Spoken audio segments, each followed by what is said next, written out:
Assalamualaikum warahmatullahi wabarakatuh. Salam bahagia, salam hormat dan bertemu sekali lagi dengan Cikgu Nasa di channel Nasa 2K Studio. Cikgu mendoakan agar anak-anak sentiasa sihat sejahtera di samping keluarga masing-masing. Kita bertemu sekali lagi kali ini untuk meneruskan pembelajaran Bahasa Melayu tahun 3. Kali ini kita akan meneliti pula buku teks pada muka surat 37 dan juga buku aktiviti pada muka surat 43. Kedua-duanya buku jilid 2. Cikgu mengharapkan agar anak-anak sudah pun bersedia dengan kedua-dua buku yang telah cikgu nyatakan tadi. Anak-anak sudah bersedia? Kalau sudah bersedia, jom kita mulakan.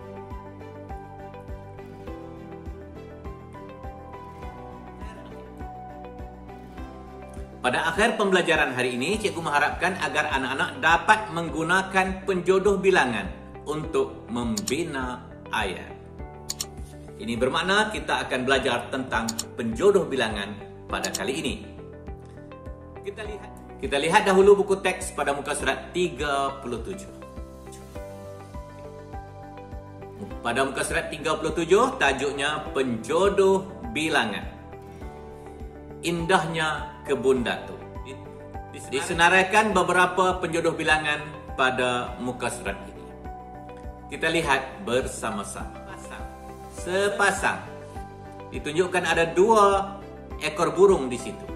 Jadi, sepasang digunakan untuk manusia, haiwan dan benda yang berpasang. Berpasang maknanya ada pasangan. Sekurang-kurangnya 2. Okey?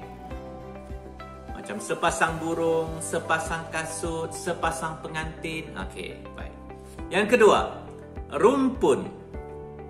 Gambar yang ada di situ adalah pokok buluh ataupun aur. Jadi, rumpun adalah penjodoh bilangan untuk tumbuh-tumbuhan yang tumbuh rapat dan kadang-kadang merimbun juga. Seperti tadinya pokok buluh, ada lagi pokok serai, pokok pandan, ya. Banyak lagi. Baik. Seterusnya, penjodoh bilangan yang terdapat di sini adalah sebatang. Ditunjukkan sungai. Ini menunjukkan bahawa batang adalah penjodoh bilangan yang digunakan untuk menunjukkan benda-benda yang panjang. Seperti sebatang sungai, sebatang jalan, sebatang pen, sebatang galah. Banyak benda-benda yang panjang, ya. Okey. Berikutnya, sebuah. Ditunjukkan sebuah pondok. Ya. Sebuah adalah untuk benda-benda besar dan padu.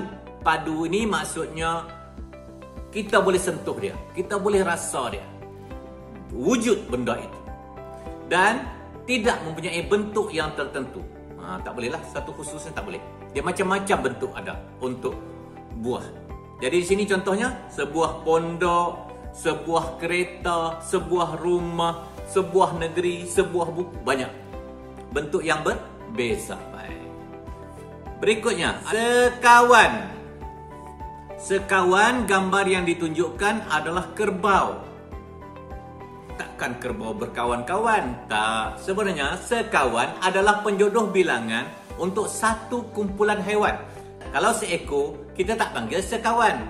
Dia banyak, baru kita panggil sekawan. Kalau 2, sepasang tadi. Ya? Contohnya macam sekawan kambing. Kalau gambar itu sekawan kerbau, sekawan lembu, sekawan burung. Banyak sekawan, ya. Seterusnya, botol. Ada gambar botol di situ, ya. Penjodoh bilangan botol digunakan untuk cecair yang diisikan ke dalam botol. Cecair, air, ya. Minyak isi dalam botol, panggil sebotol. Angin boleh isi dalam botol? Boleh, tetapi kita tak nampak. Takkan nak sebut sebotol angin. Mananya tak nampak. Okey. Jadi, cecair. Ekor biasalah kita gunakan untuk haiwan. Walaupun haiwan itu ekornya dah putus, tapi kena panggil seekor juga. Katalah lembu, kemalangan, ekornya putus. Nak panggil apa? Masih lagi seekor lembu, ya. Ekor untuk semua jenis haiwan. Seekor ayam, seekor lembu, seekor zirafah, seekor kambing, seekor banyak.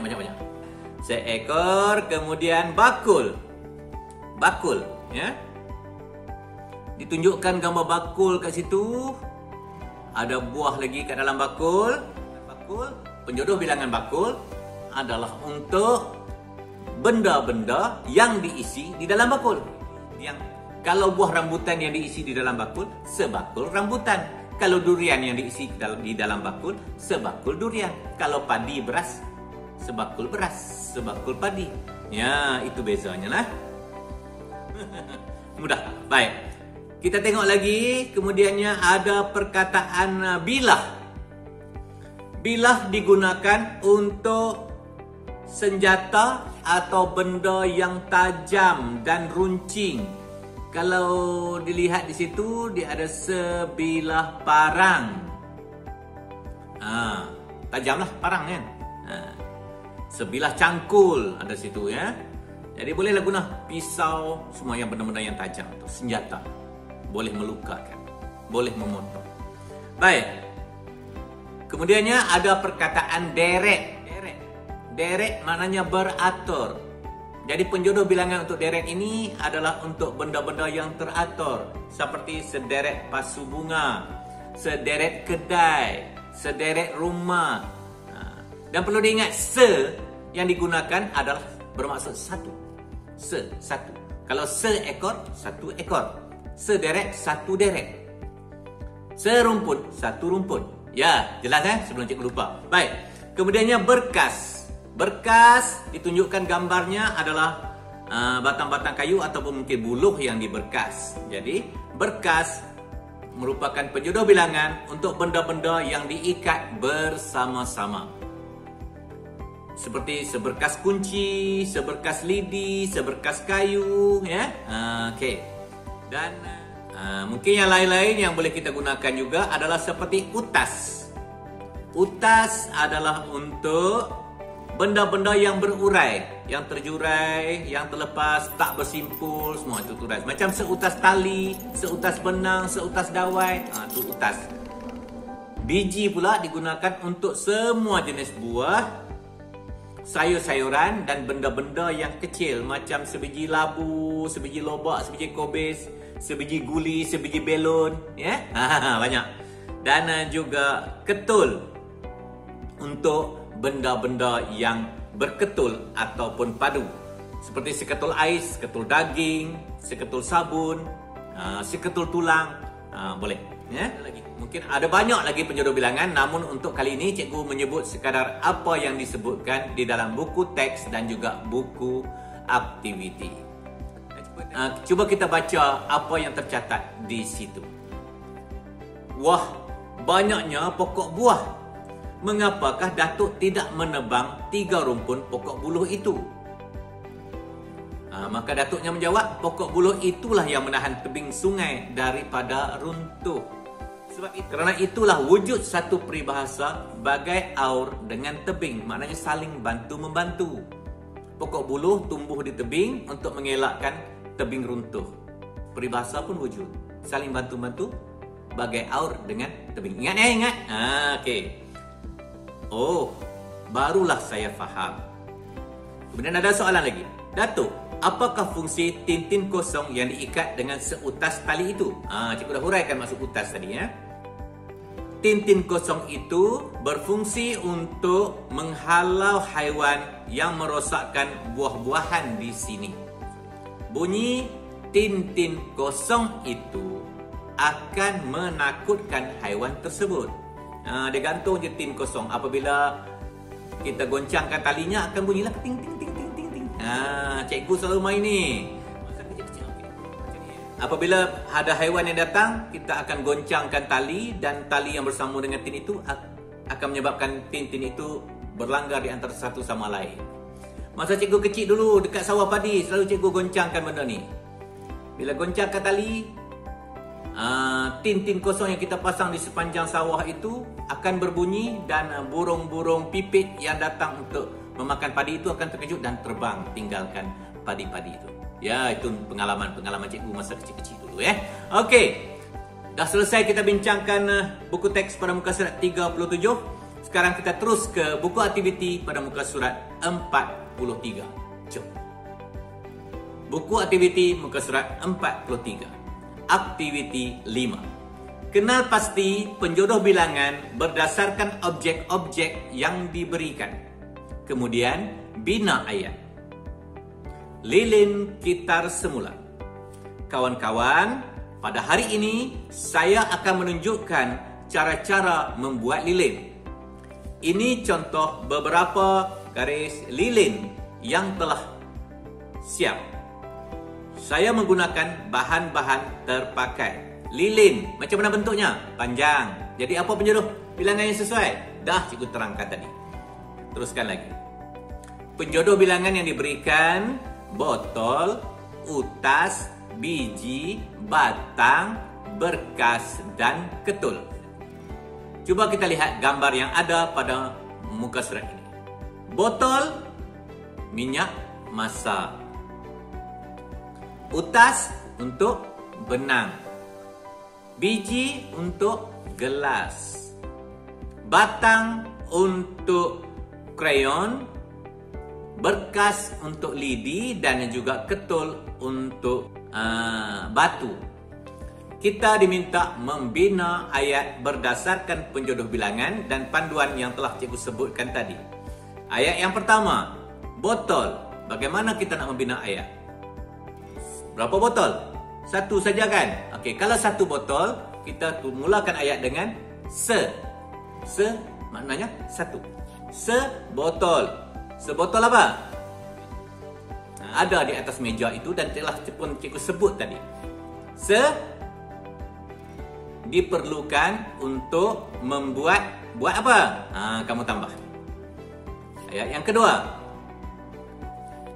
Seutas. Seutas apa? Tadi dah cikgu sebutkan.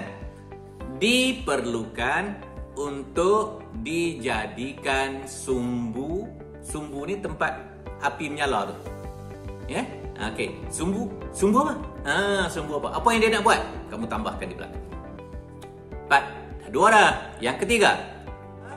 Untuk ayat yang ketiga, kita letaklah nama watak itu, nama murid ini sebagai Imran. Imran menggunakan 2 biji apa? Benda apa? 2 biji apa tu? Ya, letakkan. Kamu tambahlah mungkin kaca ke plastik ke di bahagian belakang. Okey. Ayat yang keempat. Ada 5 garis krayon. Di atas tambahkan. Ya. Okey. Dan yang kelima, terdapat seberkas apa? Untuk dijadikan apa? Biasanya kita guna untuk apa? Bersih-bersihkan apa tu? Kat lantai tu.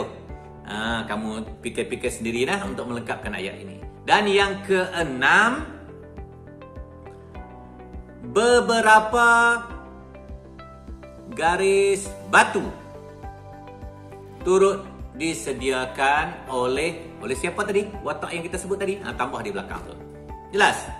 Nah, cikgu memberi bantuan hampir 90% untuk kamu membina ayat ini. Cuma kamu lengkapkanlah. Sebab kalau cikgu nak minta kamu bina ayat sepenuhnya pun, nanti tunggal langgang jadinya. Okey ya? Okey. Jadi kalau dah selesai dapat membina ayat dengan lengkap, dengan cantik, dengan baik, kemaskan kerja anda dan hantar bukti kepada cikgu untuk cikgu nilai dan cikgu sema. Okey? Setakat itu dahulu untuk kali ini. Sampai kita jumpa lagi. Assalamualaikum warahmatullahi wabarakatuh. Bye-bye.